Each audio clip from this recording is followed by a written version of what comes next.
Good evening मेरे प्यारे साथियों, स्वागत है आप लोगों को फिर से आप लोगों का आरबीसी ऑनलाइन क्लासेस में। स्वागत करते हैं सभी का, खुशामदीद करते हैं, जियानु कहते हैं, मोस्ट वेलकम करते हैं। आइए मेरे प्यारे साथियों, जहां तक हम लोगों ने कल की क्लास को विराम दिया था, वापिस हम लोग पुनः उस क्लास को शुरुआत करते हैं। और जिन्होंने कल की क्लास की वीडियो नहीं देखी तो बेटा जी आप लोग पहले कल की क्लास की वीडियो जरूर देखें, उसके बाद फिर आप लोग इस क्लास को देख लेना। अदरवाइज आप लोग पहले इसको देख लेना और उसके बाद में उसको देखना जरूर।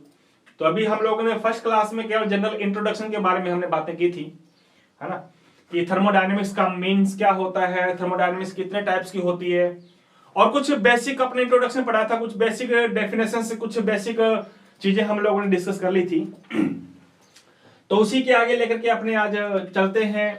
थर्मोडायनेमिक्स के बारे में मेरे प्यारे साथियों डेफिनेशन आप लोगों को मैंने बताई, है ना। एंड देखो आप लोग क्या किया करो, जब आप लोग किसी चैप्टर की शुरुआत करते हो पढ़ने के लिए, तो फर्स्ट डे जितना चैप्टर तुमने पढ़ा है उसके बाद में सेकंड डे के बाद में तुम लोग जब इतना चैप्टर पढ़ोगे तो सेकंड डे पर आप क्या किया करो, फर्स्ट डे के चैप्टर को दोबारा वापस रिवाइज किया करो आप, है ना। और जब थर्ड डे आएगा, हमारा तीसरा दिन आएगा, तो उस तीसरे दिन पर दोबारा वापस पहले दिन का जो पढ़ा था, दूसरे दिन का जो पढ़ा था, उसका वापस रिवाइज करो आप। तो ऐसे कंटिन्यू चला करो आप, है ना, तो अपने को याद रहता है। ऐसे अपने क्या करते हैं, आगे आगे चलते रहते हैं तो पीछे वाला हमारा क्या होता रहता है, सफाया होता रहता है, मतलब याद नहीं हो पाता अपने को, है ना। तो ऐसे आप लोग ना किया करें। तो इसलिए बेटा जी आप लोगों को क्या करना है, जैसे आज की क्लास आप लोग देखोगे तो कल का रिवीजन आप लोग करके फिर आप लोगों को ये क्लास देखा करो आप, तो आपको बेनिफिट मिलेगा। अच्छा, तो हमने कुछ बेसिक टर्म्स भी पढ़ लिए थे, सिस्टम, निकाय क्या होता है, सराउंडिंग क्या होता है, बाउंड्री वगैरह, ये तमाम चीजें हम लोगों ने डिस्कस कर ली थी। अच्छा, नेक्स्ट आगे चलते हैं। आज अपने टाइप ऑफ सिस्टम हम लोग चल रहे थे ना, हाँ, तंत्र या निकाय के प्रकार की बात कर रहे थे अपने। तो आइए मेरे प्यारे साथी, जितने भी आप लोग आ रहे हैं, है ना, और जो नहीं आए जल्दी से उनको भी लाने की कोशिश करो, ताकि साथ में वो हम लोगों के साथ में जुड़ जाएं और क्लास की शुरुआत कर देते हैं अपने फिर। तो जल्दी से आ जाओ मेरे प्यारे साथियों, आगाज करते हैं। अच्छा, कल मैंने क्लास में आप लोगों को यह भी बता दिया था, शायद पॉइंट नंबर फर्स्ट हो गया था हमारा, on the basis of the composition, संगठन के आधार पर सिस्टम कितने टाइप का होता है, how many types of the system according to the composition. So there are the two types of the system, first is the homogeneous and second is the heterogeneous. दोनों के बारे में तुमने डिस्कस कर लिया था। होमोजेनियस सिस्टम जो होता है वो बेटा जी एक प्रकार का ट्रू सिस्टम है, वास्तविक तंत्र यही है हमारा। In this type of the system, two substances are completely dissolved to each other. Completely दो पदार्थ आपस में क्या हो जाते हैं, डिजोल्व हो जाते हैं, मिक्स हो जाते हैं, है ना। जैसे एग्जांपल भी लिया था मैंने आपके सामने, वाटर मॉलिक्यूल्स के अंदर आप लोग साल्ट ऐड कर दो, शुगर ऐड कर दो, अल्कोहल, ये तमाम चीजें हमारा होमोजेनियस सिस्टम। हेट्रोजेनियस सिस्टम में क्या होगा, दो सब्सटेंस आप लोगों को सेपरेट नजर आएंगे, अलग अलग नजर आएंगे, और जिसको तुम लोग आसानी से फिल्टर करके अलग भी कर सकते हो आप, तो वो होमोजेनियस सिस्टम होगा। जैसे अगर आप लोग वाटर के अंदर कैल्शियम ऑक्साइड मिला रहे हो, वाटर के अंदर सॉइल मिला करके उसकी स्टडी कर रहे हो आप, तो आप लोग देखोगे कि जो सॉइल है वो वाटर के अंदर कंप्लीटली डिजोल्व नहीं हो पाती, है ना, तो वो हेट्रोजेनियस सिस्टम होगा हमारा। तो मेरे ख्याल से आप लोगों को ये कंपोजिशन के बेस पर हम लोगों ने सिस्टम के टाइप पढ़े जो डिस्कस करने वाले थे हम लोगों ने। आज हम लोग डिस्कस करेंगे मेरे प्यारे साथियों on the basis of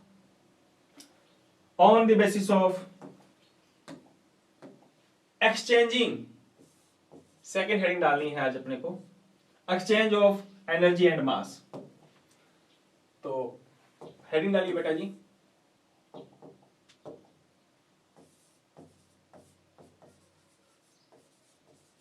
on the basis of exchanging of mass and energy.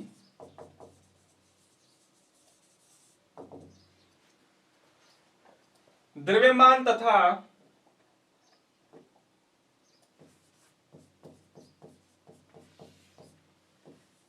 द्रव्यमान व ऊर्जा के स्थानांतरण के आधार पर तंत्र के प्रकार, सिस्टम के टाइप।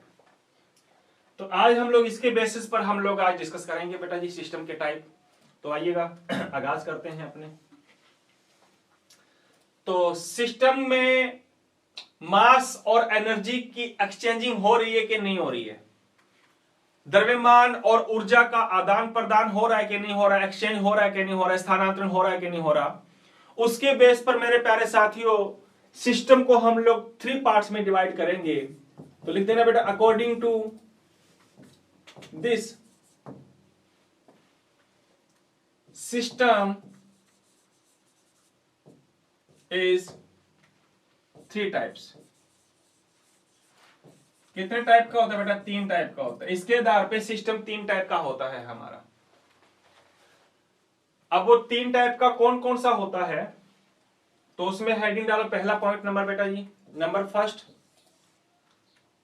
नंबर 1 ओपन सिस्टम, खुला निकाय या खुला तंत्र। नंबर दूसरा है बेटा जी क्लोज सिस्टम,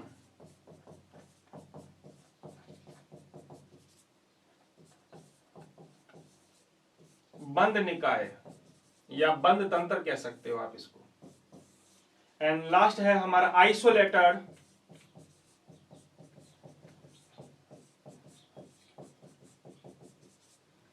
आइसोलेटेड बोल तो विलगित निकाय। So according to this, the system are divided in 3 parts, in which first is the open system, second is the closed system, and third is the isolated system. This is the isolated.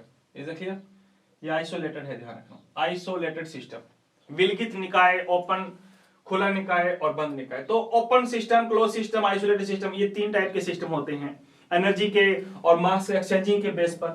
आइए एक एक को लेकर के चलेंगे अपने मेरे प्यारे साथियों। तो उसमें फर्स्ट से पहले हेडिंग डालो नंबर पॉइंट 1, पॉइंट नंबर पहला हाँ जी, पहला पॉइंट हेडिंग डालो इसमें। पॉइंट नंबर पहला क्या है बेटा जी? ओपन सिस्टम,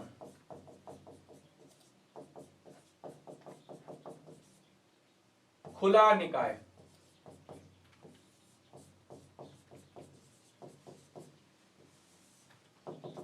इसके बारे में बात करेंगे अपने, है ना। ओपन सिस्टम के बारे में बात करेंगे अपने।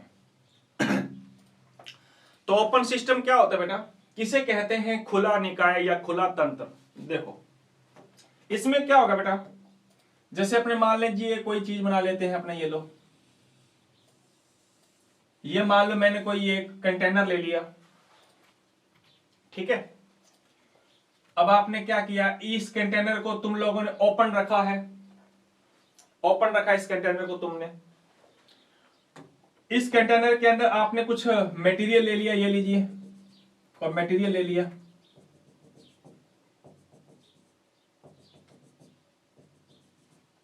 ठीक है। अब आप क्या देखोगे इसमें, हाँ ओपन है, ओपन है, ओपन सिस्टम है ना। अच्छा एक याद रखना बेटा, जो जहां पे एनर्जी लोगे, कहां पे एनर्जी के बेस पे लिख देना हीट एनर्जी, ठीक है ना। हाँ हीट एनर्जी, ठीक है ना। हाँ द्रव्यमान तथा उष्मा ऊर्जा, उष्मा ऊर्जा, ये बात लिख देना साथ में, उष्मा ऊर्जा के आधार पे। अब देखो आप सामने, अब आप क्या करोगे, हाँ आप देखोगे कि जब ये ओपन है सिस्टम हमारा, है ना, तो ओपन सिस्टम है, तो अगर जो तुमने लिक्विड लिया है वो लिक्विड वेपर बन के उड़ेगा कि नहीं उड़ेगा? हाँ वेपर बन के उड़ रहा है, इसका मतलब जब ये वेपर बन के उड़ रहा है तो इसकी मात्रा कम होगी कि नहीं होगी? इसके अंदर इसकी अमाउंट, इसका मास क्या हो जाएगा? कम हो जाएगा। मास क्या हो जाएगा? कम हो जाएगा। तो इसका मतलब यह है कि मास अंदर भी आ सकता है, मास बाहर भी जा सकता है, मतलब मास की एक्सचेंजिंग हो सकती है इसमें। बोले तो द्रव्यमान अंदर आ सकता है, द्रव्यमान बाहर जा सकता है, मास की एक्सचेंजिंग हो सकती है। अच्छा, अगर मेरे प्यारे साथियों इसकी बात करें अपने, तो इसी सिस्टम की अगर अपने बात करें, जो हीट है, हीट एनर्जी, मान लो ये पहले बहुत ज्यादा गर्म था, हीट बहुत ज्यादा थी, ओपन सिस्टम है, कुछ टाइम के बाद में देखोगे कि इसकी जो हीट एनर्जी है, क्या जो हीट एनर्जी है वो धीरे धीरे हीट एनर्जी, उष्मा ऊर्जा धीरे धीरे क्या हो जाएगी, कम हो जाएगी, और बाद में ये जो लिक्विड जो है वो थोड़ा ठंडा हो जाएगा। इसका मतलब ये हुआ कि हीट एनर्जी की भी यहां पे क्या हो रही है, एक्सचेंजिंग हो रही है, उष्मा ऊर्जा का भी आदान प्रदान हो रहा है ना। तो देखो इसमें क्या देखा तुम लोगों ने, इसमें हमने देखा कि द्रव्यमान का भी एक्सचेंजिंग हो रही है, द्रव्यमान भी एक्सचेंज हो रहा है, और हीट एनर्जी उष्मा ऊर्जा में भी क्या हो रहा है, आदान प्रदान हो रहा है। उष्मा ऊर्जा आर पार बोले तो बाहर जा सकती है या अंदर आ सकती है due to the open system. तो ऐसा निकाय, ऐसा तंत्र जिसमें द्रव्यमान तथा उष्मा ऊर्जा या ऊर्जा कह दो, दोनों का क्या हो सकता हो, एक्सचेंजिंग हो सकती हो, दोनों का आदान प्रदान हो सकता हो, दोनों का स्थानांतरण हो सकता हो, उस प्रकार के सिस्टम को आप क्या बोलोगे, ओपन सिस्टम बोलोगे। बात आई समझ में। जैसे एग्जांपल, डेफिनेशन, अभी एग्जांपल बाद में लिखूंगा मैं, डेफिनेशन लिखोगे तो बेटा जी क्या लिखोगे, the system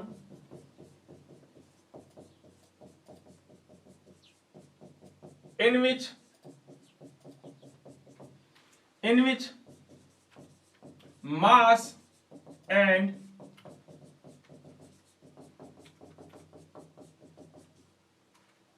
heat energy both are exchanged, that is called open system. Open system ऐसा निकाय जिसमें द्रव्यमान और उष्मा ऊर्जा का क्या हो जाए बेटा जी, दोनों का आदान प्रदान हो, ऐसा निकाय, ऐसा निकाय जिसमें द्रव्यमान तथा उष्मा ऊर्जा दोनों का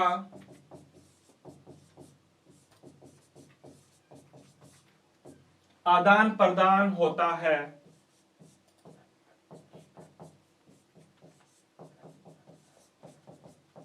उसे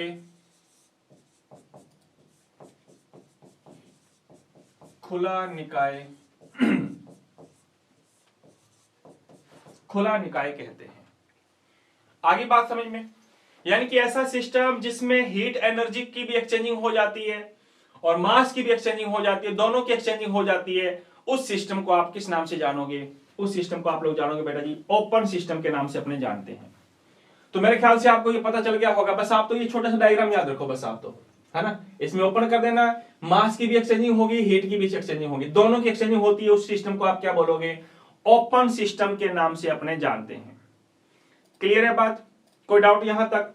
चलिएगा जरा देखते हैं इसके एग्जांपल। देखो अगर आप लोग एग्जांपल लिखना चाहते हो, एग्जांपल ऑफ ओपन सिस्टम,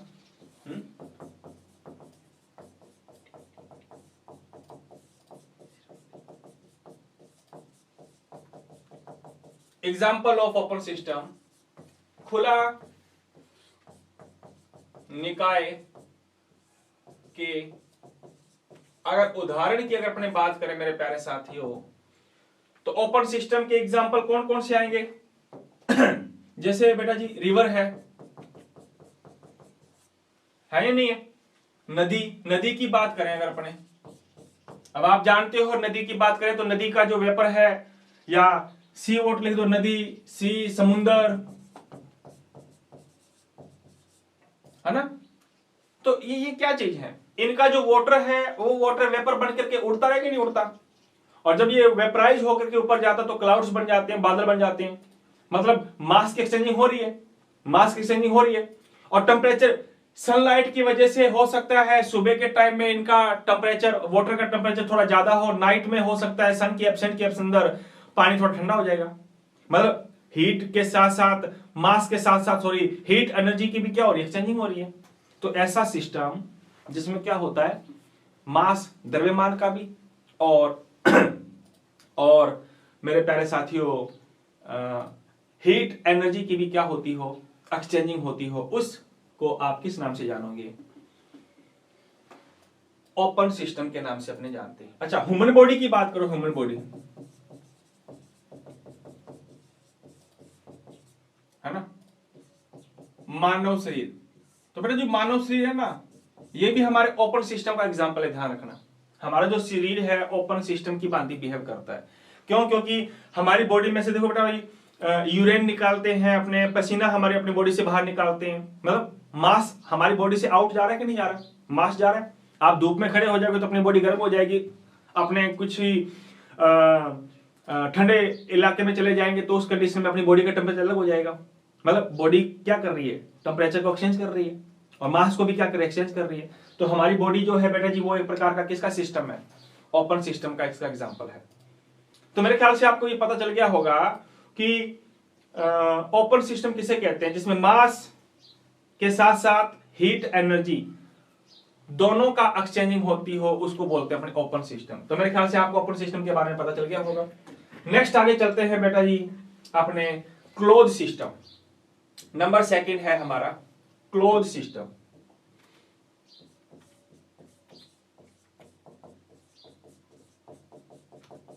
बोले तो बंद निकाय।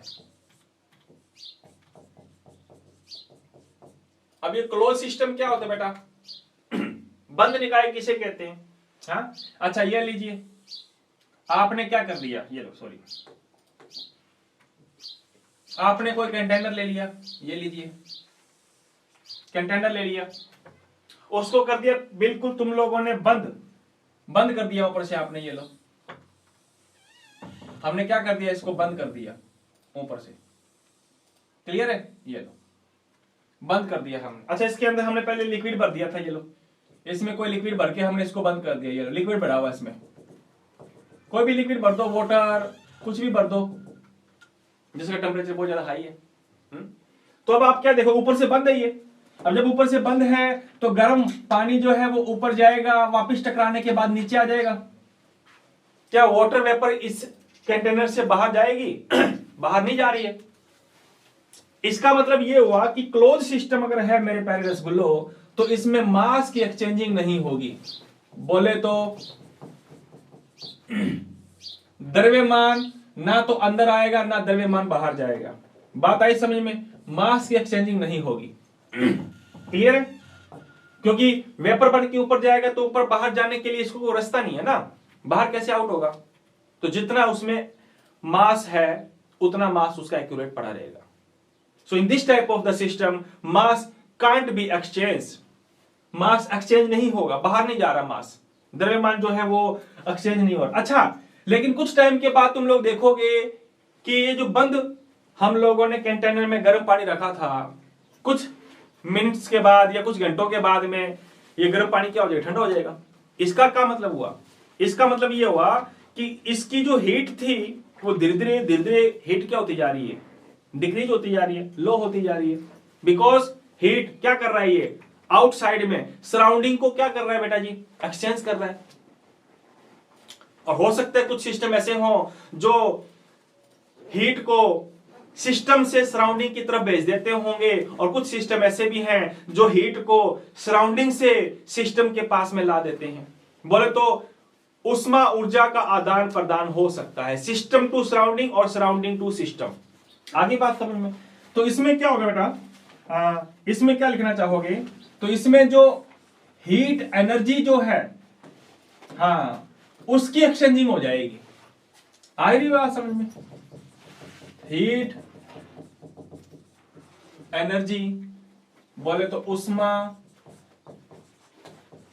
ऊर्जा का आदान प्रदान पॉसिबल है, इसका एक्सचेंजिंग पॉसिबल नहीं है, इसकी एक्सचेंजिंग पॉसिबल है। तो मेरे ख्याल से आपको ये पता चल गया होगा कि ओपन सिस्टम में क्या था। ओपन सिस्टम में बोथ एक्सचेंज हो रहे थे, but in the close system mass can't be exchange surrounding to system and system to surrounding, but heat energy is exchange system to surrounding और सराउंडिंग टू सिस्टम। आगे बात देखो, ये जो हीट एनर्जी जो एक्सचेंज हो रही है ना बेटा, लिखना चाहो तो लिख लेना, यहाँ पे अपने कैसे लिख देते हैं, गुलाबी लिख देते हैं। जो एक्सचेंज होगी ना बेटा, ये हीट एनर्जी जो एक्सचेंज हो रही है हमारी, ये लीजिए आप इस प्रकार से लिख देना नोट डाल करके। ये एक्सचेंज हो सकती है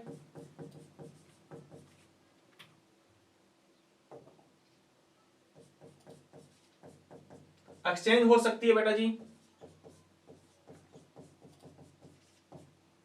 system to surrounding,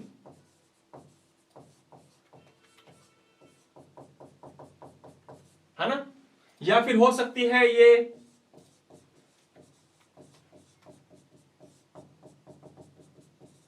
surrounding to system exchange. तंत्र से बाहर जा सकती है या बाहर से हीट एनर्जी कहां आ सकती है, अंदर आ सकती है। तो मेरे ख्याल से आपको इसकी डेफिनेशन पता चल गई होगी कि किसकी एक्सचेंजिंग होगी और किसकी एक्सचेंजिंग नहीं होगी। तो मेरे प्यारे साथियों, इसकी अगर आप लोग डेफिनेशन लिखोगे तो क्या डेफिनेशन बनेगी इसकी? The system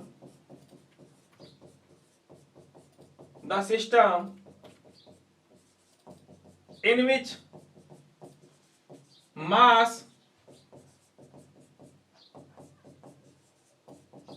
can't be exchanged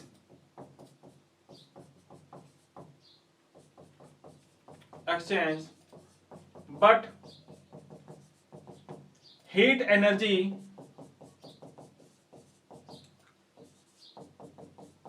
will be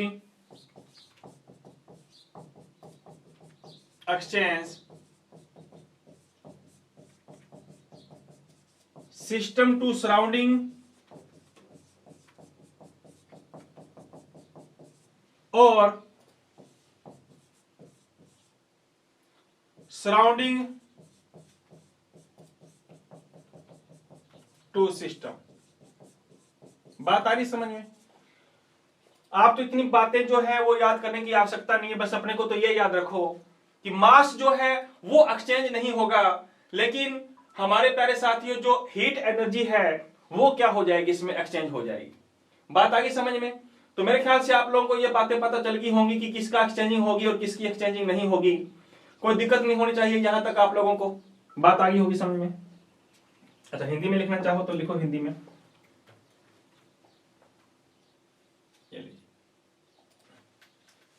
ऐसा निकाय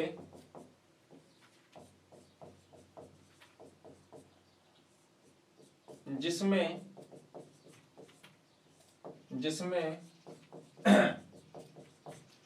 द्रव्यमान का स्थानांतरण या आदान प्रदान लिख दो, आदान प्रदान नहीं होता, लेकिन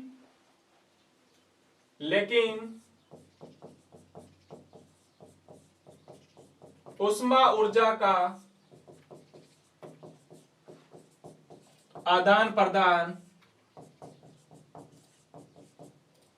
निकाय से परिवेश या परिवेश से निकाय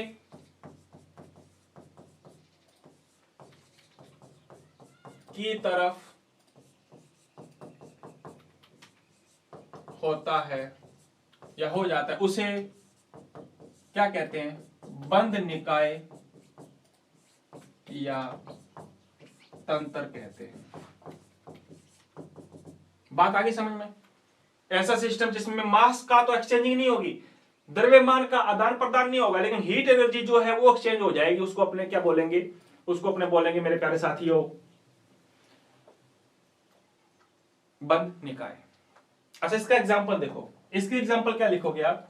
तो हेडिंग डाल देना बेटा जी, एग्जांपल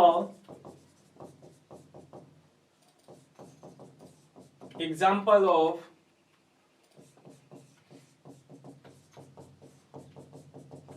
क्लोज सिस्टम, बंद निकाय के बंद निकाय के उदाहरण। इसका कोई एग्जांपल बताओ मेरे प्यारे साथियों। ओपन सिस्टम का एग्जांपल तुमको बता दिया मैंने आपको। क्लोज सिस्टम का एग्जांपल क्या होगा? क्लोज सिस्टम का एग्जांपल आप लोग अगर बताओगे तो क्या कहोगे? आ जाओ, देखो एग्जांपल जैसे मान लीजिएगा कोई अपने क्या करें, प्रेशर कुकर है अपना, है ना। प्रेशर कुकर में अगर अपने हीट गर्म पानी डाल दिया अपने और प्रेशर कुकर को बंद कर दिया, तो हीट तो बाहर, सॉरी मास तो बाहर नहीं जाने देंगे, लेकिन हीट एनर्जी की अगर अपने बात करें तो कुछ टाइम के बाद में प्रेशर कुकर में जो लिक्विड था वो क्या हो जाएगा? ठंडा हो जाएगा। वो इसके अंदर एग्जांपल आएगा कि नहीं आएगा? हाँ, तो पहला एग्जांपल लिख देना आप लोग। Hot water in close container, container बंद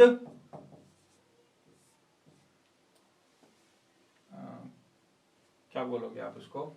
कंटेनर को क्या बोलोगे आप?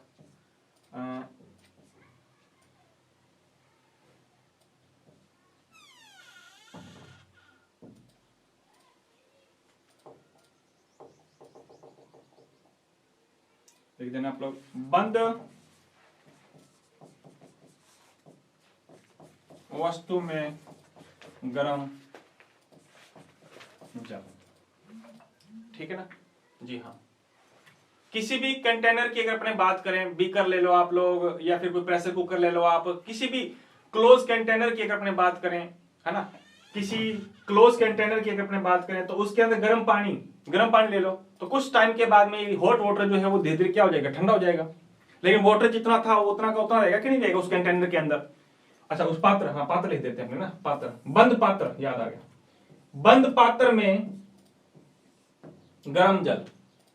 तो गर्म पात्र में जल, गर्म लोगे और उसको अच्छे तरह से बंद किया हुआ है, तो आप लोग देखोगे कि गर्म पानी तो बाहर नहीं जा रहा, पानी तो उतना रहेगा, लेकिन कुछ टाइम के बाद आप देखोगे कि हॉट वाटर जो है वो क्या हो जाएगा? ठंडा हो जाएगा। इसका मतलब हीट की क्या हो रही है? एक्सचेंजिंग हो रही है।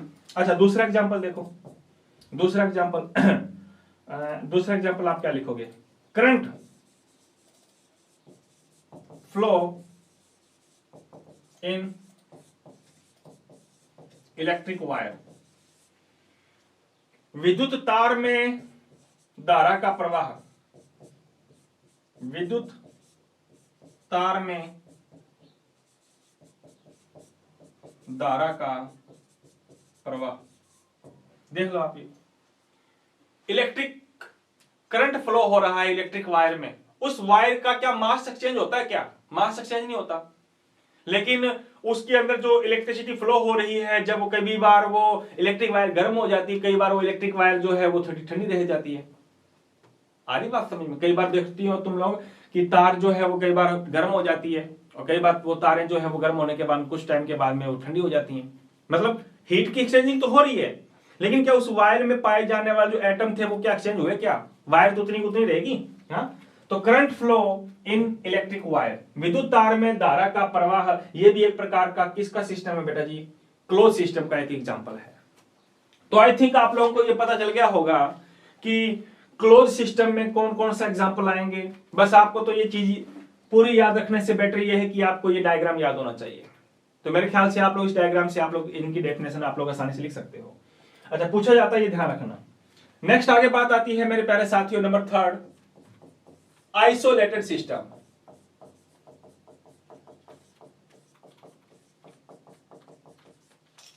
विलगित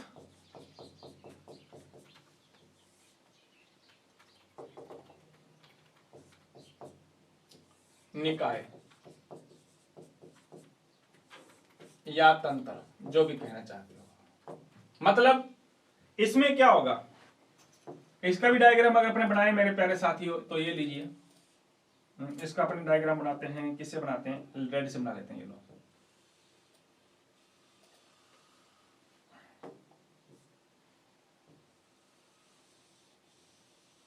ये लीजिए,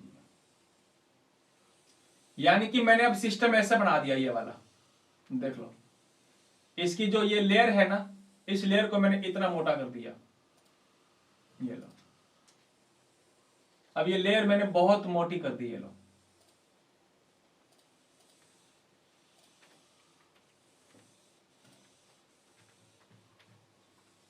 बहुत है कितना? अरे ये जीरो नहीं लिख रहा हूं मैं, ये सिस्टम बना रहा हूं आपके लिए। देखो लेयर इतनी मोटी है, मतलब इतने मोटा मैंने क्या ले लिया, कंटेनर ले लिया। अच्छा इसमें कोई लिक्विड भर दिया हम लोगों ने, ये लो, कोई लिक्विड भरा हुआ है इसमें, कोई लिक्विड भरा हुआ है इसमें, ये लो। अब आप इसमें क्या देखोगे मेरे प्यारे रसगुल्लो? हाँ, अब इसमें आप क्या देखोगे? इसमें देखोगे कि इस प्रकार के सिस्टम में ना तो मास एक्सचेंज होगा, मास तो उसमें भी एक्सचेंज नहीं हो रहा था। अब इतना मोटा कंटेनर ले लिया मैंने, इतनी मोटी परत वाला कंटेनर ले लिया, तो मास का एक्सचेंजिंग तो होना पॉसिबल है ही नहीं। द्रव्यमान का आदान प्रदान नहीं होगा, ये लो। आगे बात समझ में? मास तो एक्सचेंजिंग होगी नहीं। अच्छा दूसरी बात, अब इसकी अगर अपने बात करें हीट एनर्जी की, तो मेरे प्यारे साथियों इसकी हीट एनर्जी बोले तो उष्मा ऊर्जा का भी आदान प्रदान नहीं होगा। बोले तो उष्मा ऊर्जा भी इसकी क्या नहीं हो पाएगी, एक्सचेंज नहीं हो पाएगी, मतलब दोनों एक्सचेंज नहीं हो पाएंगे। आ रही बात समझ में? तो ऐसा सिस्टम जिसमें द्रव्यमान का भी एक्सचेंजिंग ना हो और हीट एनर्जी की भी एक्सचेंजिंग ना हो, किसी की भी एक्सचेंजिंग ना हो, दोनों का आदान प्रदान नहीं होगा, उस सिस्टम को आप क्या बोलोगे? आइसोलेटेड सिस्टम बोलोगे। आगे बात समझ में? बस ये बात याद रखना, आइसोलेटेड सिस्टम में क्या होगा, ना तो द्रव्यमान का परिवर्तन होगा, आदान प्रदान होगा, ना बाहर जाएगा द्रव्यमान, ना अंदर आएगा, ना इसकी मात्रा बढ़ेगी ना घटेगी, ना बाहर जा रहा कोई मात्रा, ना अंदर आ रही कुछ मात्रा। और उष्मा ऊर्जा जितना ये गर्म था उतना का उतना गर्म रहेगा, ये ना कभी ठंडा होगा ना कभी और ज्यादा गर्म होगा, ना उष्मा का आदान प्रदान होगा। So those type of the system in which the mass and heat energy both are can't be exchanged to system to surrounding and surrounding to system, that's known as isolated system।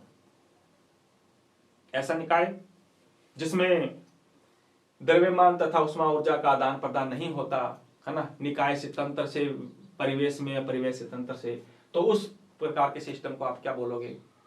विलगित system या फिर isolated system के नाम से जानते हैं। तो मेरे ख्याल से आपको ये डेफिनेशन समझ में आ गई होगी, है ना। लेकिन याद रखना बेटा, ये बस कहने की बात है हम लोगों की, इसको हम लोग बना नहीं सकते, वो बाद में बताऊंगा मैं आपको। तो पहले आप लोग देखो बेटा, इसकी डेफिनेशन क्या लिखोगे? इसकी डेफिनेशन लिखोगे ऐसा निकाय, इंग्लिश में लिख देते हैं पहले, चलो। The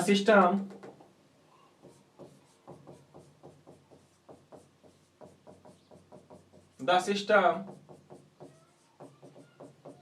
in which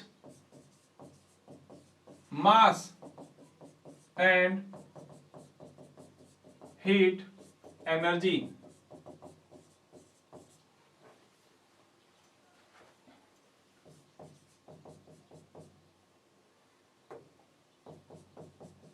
can't be exchanged to exchange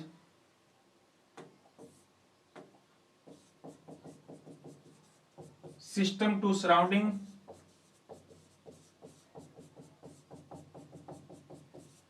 and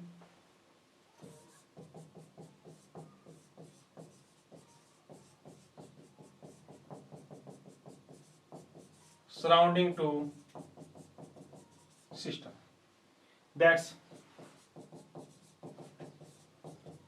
is isolated system. आगे बात समझ में? यानी कि ऐसा तंत्र, ऐसा निकाय जिसमें दोनों का आदान प्रदान नहीं होता, उसको आप क्या बोलोगे? ऐसा निकाय या तंत्र जिसमें द्रव्यमान व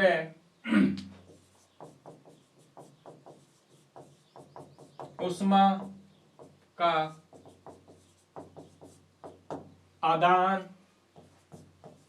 प्रदान नहीं होता उसे विलगित निकाय कहते हैं। बात आगे समझ में? उसको आइसोलेटेड सिस्टम बोलते हैं अपने लोगों ने, जिसमें ना तो हीट की एक्सचेंजिंग होगी और ना ही इसकी एक्सचेंजिंग होगी, है ना। एग्जाम्पल देखें बेटा, एग्जाम्पल, है ना। अब एग्जाम्पल की अगर अपने बात करें तो जो थर्मस होता है, जो थर्मस है ना, थर्मस एक विलगित तंत्र का उदाहरण है। थर्मस देखा होगा आपने, जिसमें अगर अपने गर्म चाय डाल देते हैं तो वो काफी लंबे टाइम तक गर्म चाय पड़ी रहती है। ठंडी होती है क्या उसमें? अच्छा, कई आज कल अपने वो ठंडे पानी की बोतल्स आती हैं, थर्मस बोतल, ठंडा पानी डाल दो तो पूरे दिन उसमें पानी का वैसा ठंडा रहता कि नहीं रहता। तो ये प्रकार का एक किसका एग्जांपल है बेटा जी? आइसोलेटेड सिस्टम का एग्जांपल है। लेकिन याद रखना, आइसोलेटेड सिस्टम को अपने कभी भी बना नहीं सकते, है ना। तो नोट डाल के ही लिख लो आप लोग, जो मैं आप लोगों को बताना चाहता हूं, नोट डाल के लिख लो बेटा। क्या लिखना है? Isolated system, isolated system is not possible. ये पॉसिबल ही नहीं है। हाँ, क्यों नहीं पॉसिबल? क्योंकि थर्मस में अगर हमने ठंडा पानी या गर्म पानी आज डाल दिया हमने, तो उस गर्म पानी को आज डालने के बाद में थर्मस को बिल्कुल पैक कर दिया। अब आप लोग थर्मस को तुमने किसी जगह रख दिया, वो थर्मस पड़ा रहा 1 साल तक, 2 साल तक, 5 साल तक, 10 साल तक पड़ा रहा। क्या तुम लोग 5 साल 10 साल के बाद में उस थर्मस को ओपन करके देखोगे तो क्या तुम लोगों को वो हॉट वाटर वैसे का वैसा मिलेगा? क्या उतनी हीट एनर्जी होगी उसकी? नहीं होगी। टाइमिंग के साथ धीरे धीरे उसकी हीट एनर्जी क्या होती रहेगी? डिक्रीज होती रहेगी, कम होती रहेगी। तो क्या तुम लोग इसको आइसोलेटेड सिस्टम को बना सकते हो? क्या नहीं बना सकते अपने। लेकिन आइसोलेटेड सिस्टम में मैंने तुमको बोला क्या कि इन this type of the system ना तो द्रव्यमान की एक्सचेंजिंग होगी और ना मेरे प्यारे रसगुल्लो हीट एनर्जी की एक्सचेंजिंग होगी, किसी की एक्सचेंजिंग नहीं होगी।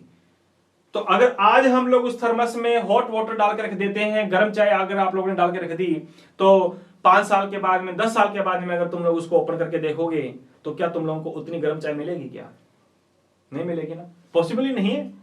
तो पॉसिबल नहीं है, इसलिए हम लोगों ने ये नोट डाल के लिखा है कि आइसोलेटेड सिस्टम जो है वो कुछ टाइम के लिए बना सकते हैं अपने। आइसोलेटेड सिस्टम का फॉर्मेशन कुछ टाइम के लिए किया जा सकता है, but for a long time we can't be prepared this type of the system. इस सिस्टम का फॉर्मेशन अपने लॉन्ग टाइम के लिए नहीं कर सकते। तो मेरे ख्याल से आप लोगों को पता चल चुका होगा अभी तक कि कौन सा सिस्टम पॉसिबल है, कौन सा सिस्टम पॉसिबल नहीं है, किसमें हीट एनर्जी की एक्सचेंजिंग होगी और किसमें हीट एनर्जी की एक्सचेंजिंग नहीं होगी। मेरे ख्याल से आपको पता चल गया होगा। आगे बात समझ में, तो एक दो एग्जाम्पल भी डिस्कस किया हमने। तो ये थी मेरे प्यारे साथियों बातें, हम लोगों ने टाइप ऑफ सिस्टम के बारे में बातें की। 3 टाइप के मैंने आप लोगों को बताए सिस्टम।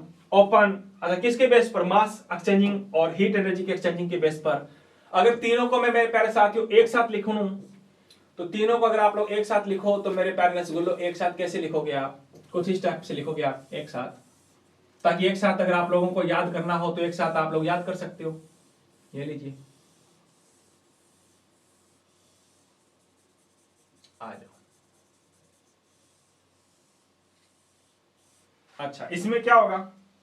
हाँ, इसमें क्या होगा? इसमें दोनों की एक्सचेंजिंग हो जाती है। बोले तो मास की भी एक्सचेंजिंग हो जाएगी। पतला मार्कर ले लेते। अच्छा, इसमें मैं पहले लिख देता हूं, ये लीजिए, अब मार्कर कर लेते हैं अपने पतला। अच्छा, इसमें मास की एक्सचेंजिंग हो जाएगी, बिल्कुल हो जाएगी। हीट एनर्जी की एक्सचेंजिंग हो जाएगी, बिल्कुल हो जाएगी। दोनों की एक्सचेंजिंग हो जाएगी। इसमें मास की एक्सचेंजिंग होगी क्या? मास की एक्सचेंजिंग नहीं होगी। हीट की होगी क्या? हाँ, हीट एनर्जी की हो जाएगी।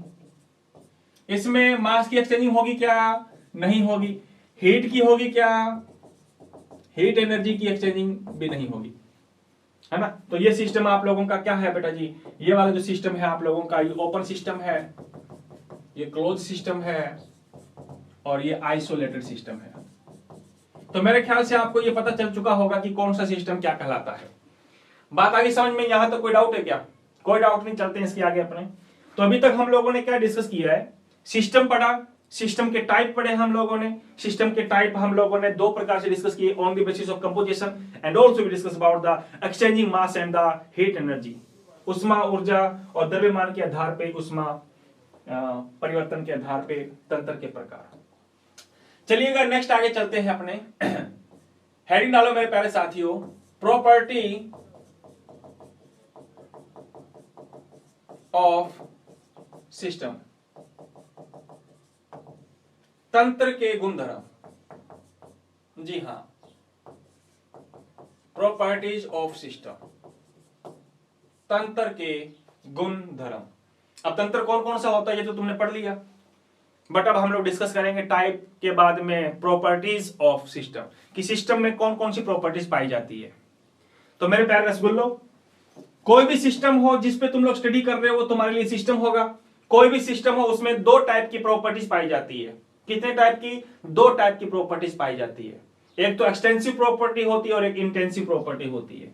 तो बेटे जी लिखना चाहो तो लिख देना, there are two types of the properties, there are two types of properties will be present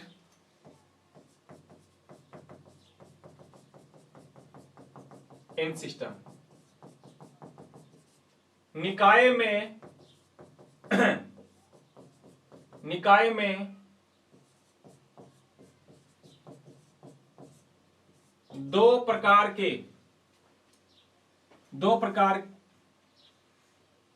के गुणधर्म हो सकते हैं। अच्छा, दो टाइप के कौन कौन से हो सकते हैं बेटा? हाँ, पहली तो बात है नंबर ए, एक्सटेंसिव प्रॉपर्टी।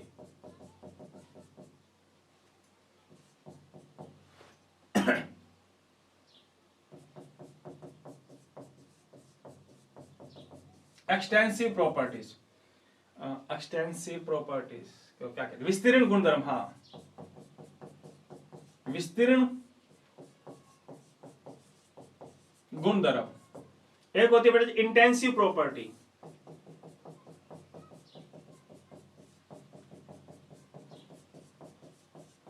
कोई भी सिस्टम हो, अभी हमने डिस्कस किया है प्रॉपर्टीज, कोई भी सिस्टम हो, अभी हमने पढ़ा, चाहे वो ओपन सिस्टम हो, इसको बोलते हैं गहन गुणधर्म। तो जनरली उसमें दो टाइप के गुणधर्म पाए जाते हैं, या तो उसमें एक्सटेंसिव प्रॉपर्टी होगी और या फिर मेरे प्यारे साथियों उसमें इंटेंसिव प्रॉपर्टीज होगी। क्लियर है बात? तो दो टाइप की सिस्टम की प्रॉपर्टी हो सकती है ना? कौन कौन सी हो सकती है? या तो एक्सटेंसिव या फिर ये वाली। आइए बात करते हैं पहले अपने एक्सटेंसिव प्रॉपर्टीज की, कि एक्सटेंसिव प्रॉपर्टी का मीन क्या होता है।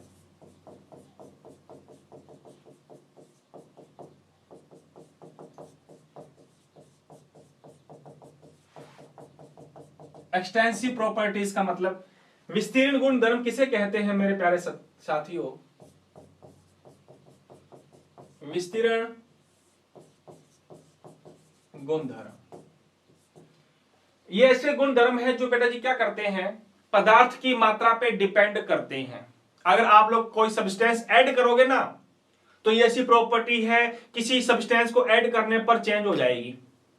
सो ऐसे तंत्र के ऐसे गुणधर्म जो डिपेंड करते हैं किस पर?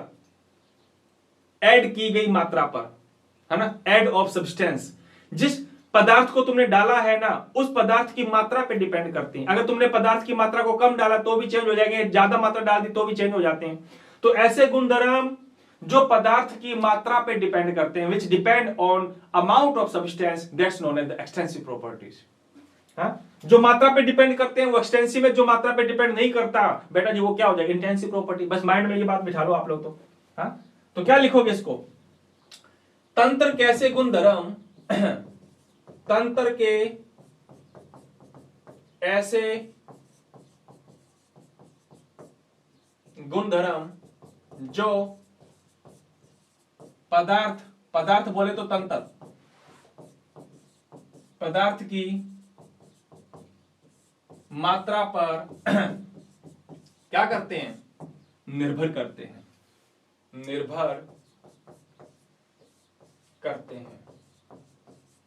उन्हें विस्तीर्ण गुणधर्म कहते हैं। उन्हें कहते हैं, बात आगे समझ में, क्या कहते हैं पता है तुमको, विस्तीर्ण गुणधर्म कहते हैं। हाँ, क्या लिखोगे, the properties of system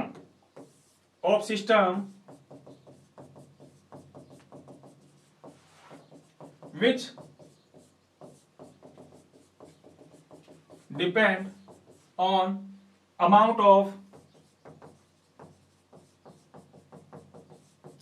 of substance, या लिख दो सिस्टम, जो किस पे डिपेंड करते हैं, अमाउंट ऑफ सब्सटेंस या अमाउंट ऑफ सिस्टम पे डिपेंड करते हैं, जिस पे तुम लोग स्टडी कर रहे हो, उस सब्सटेंस को अपने सिस्टम बोलेंगे, तो उस गुणधर्मों को अपने क्या बोलेंगे, विस्तीर्ण गुणधर्म। और जो नहीं करते वो इंटेंसिव प्रॉपर्टीज हो जाएगी। बात आ रही समझ में? तो ऐसी कौन कौन सी प्रॉपर्टीज है बेटा जी जो इसके अंदर काउंट आएगी? हाँ, ऐसे कौन कौन से गुणधर्म होते हैं जो पदार्थ की मात्रा पे डिपेंड करते हैं? ऐसे कौन कौन सी प्रॉपर्टीज है जो पदार्थ के अमाउंट पे डिपेंड करते हैं? बता सकते हो क्या? हाँ, टाइम भी काफी होगा, अपने ऐसे करते हैं, एग्जांपल अपने बाद में डिस्कस कर लेंगे। वैसे मैं आपको बताना चाहूँ, mass, volume, Gibbs energy, enthalpy, entropy, है ना, और आप लोगों के ये हीट कैपेसिटी, बहुत सारे एग्जांपल अपने करेंगे, कल डिस्कस करेंगे अपने। तो एग्जांपल को एक बार मैं छोड़ रहा हूं ताकि थोड़ी सी लंबी बड़ी क्लास ना हो जाए। और उसी के साथ पहले अपने इंटेंसिव प्रॉपर्टी की डेफिनेशन लिख देते हैं अपने।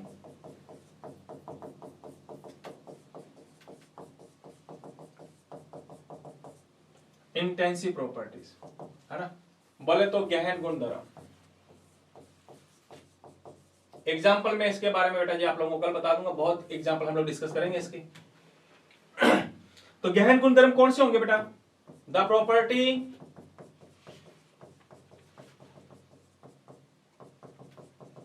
of system which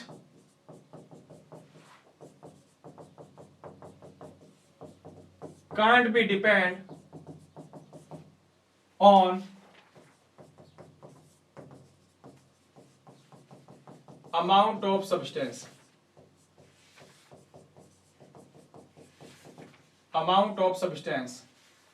that's are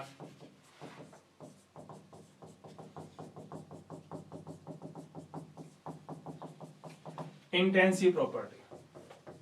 बात आ गई समझ में? यानी कि ऐसी प्रॉपर्टीज जो पदार्थ की मात्रा पे डिपेंड नहीं करते, तंत्र की मात्रा पे डिपेंड नहीं करते, उसको हम लोग क्या कहते हैं? गहन गुणधर्म कहते हैं। Melting point, boiling point, freezing point, Gibbs, molar enthalpy, molar Gibbs energy, molar heat energy, है ना, पीएच, पीओएच, वो बहुत सारे एग्जांपल पढ़ेंगे अपने कल इसके बारे में। तो एग्जांपल लगभग आप लोगों को मैं डिटेल से करवाऊंगा, एक एक एग्जांपल को अपने एग्जांपल के तौर पे अपने समझेंगे, है ना, कि किस लिए वो इंटेंसिव में क्यों है, एक्सटेंसिव में क्यों है, वो तमाम बातें आप लोगों को मैं बताऊंगा एक एक करके, अदरवाइज आप लोगों की क्लास काफी बड़ी हो जाएगी।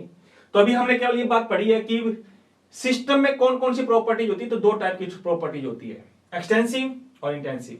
ये अमाउंट पे डिपेंड करती हैं और ये वाली अमाउंट पे डिपेंड नहीं करती, बस आपको इतना याद होना चाहिए, है ना। प्रश्न आता है कि एक्सटेंसिव इंटेंसिव प्रॉपर्टी में डिफरेंस बताओ, प्रश्न ऐसे भी आता है, 3-4 एग्जांपल दे देगा और पूछेगा कि बताओ इसमें से इंटेंसिव प्रॉपर्टीज कौन सी है या एक्सटेंसिव प्रॉपर्टीज कौन सी है। तो वो एग्जांपल आप लोगों को याद होने चाहिए। तो एग्जांपल अपने लगभग काफी सारे एग्जांपल डिस्कस कर लेंगे अपने कल, तो वो कल की क्लास की अपने बात रहेगी हमारी। तो आज की क्लास में हमने बेटा जी क्या देखा है, टाइम भी काफी अपना जो है वो साथ नहीं दे रहा है। सिस्टम के हमने टाइप के बारे में पढ़ा हम लोगों ने, ओपन सिस्टम क्या होता है, क्लोज सिस्टम क्या होता है, और उसके बाद में हम लोगों ने सिस्टम की प्रॉपर्टीज पढ़ी है। दो टाइप की प्रॉपर्टी होगी, या तो एक्सटेंसिव होगी या इंटेंसिव प्रॉपर्टी होगी। तो मेरे प्यारे साथियों, आज तक जहां तक तुम लोगों ने हुआ है तो वहां तक आप लोग पढ़ के आना, और कल की क्लास आप लोग की और भी ज्यादा इंपॉर्टेंट रहेगी, क्योंकि कल की क्लास में हम लोग इनके एग्जाम्पल डिस्कस करेंगे विद एक्सप्लेनेशन के साथ। क्यों ये प्रॉपर्टी मास या वॉल्यूम एक्सटेंसिव प्रॉपर्टी है तो वो क्यों है? बॉइलिंग पॉइंट एक इंटेंसिव प्रॉपर्टी है तो वो इंटेंसिव प्रॉपर्टी क्यों है? ये तमाम बातें हम लोगों की कल की रहेंगी और एग्जाम्पल भी अपने कल डिस्कस करेंगे। तो ठीक है बेटा जी, तो आज की क्लास में आप लोगों को जितने भी आए हैं आप लोग वापस शेयर करना, ताकि जितने भी बच्चे लोग नहीं आए वो दोबारा देख लें, और कल की क्लास में आना मत भूलना। कल की क्लास इससे भी ज्यादा और भी ज्यादा क्या रहेगी, इंपोर्टेंट रहेंगी। तो बेटा जी ठीक है, हंसते रहना, खिलखिलाते रहना, मुस्कुराते रहना। आज की क्लास को यहीं पे विराम देते हैं, मिलते हैं अपने कल। तो आज के लिए जय हिंद, जय भारत।